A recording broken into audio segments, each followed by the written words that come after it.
নতুন কিছু খেলে তোমাদের সাথে তো শেয়ার করতেই হবে। তো এদিনকে বোন এরকমই একটা নতুন খাবার ট্রাই করেছিল। আমরা সবাই ছিলাম দর্শক, ওই ছিল রাঁধুনি, সব কিছু নিজে নিজেই তৈরি করে নিয়েছিল। খাবারটা হচ্ছে চাউমিনের বড়া।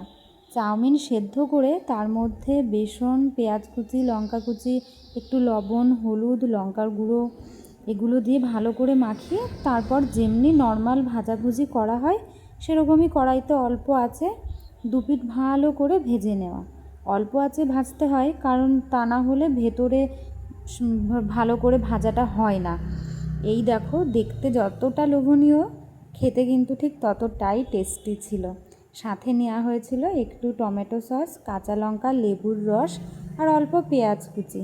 সন্ধেবেলার স্ন্যাক্স হিসাবে এটা কিন্তু খুবই ভালো, আর কত স্বল্প সময়েই তৈরি হয়ে যায়। তোমরাও একদিন ট্রাই করো আর আমাকে জানাতে ভুলো না।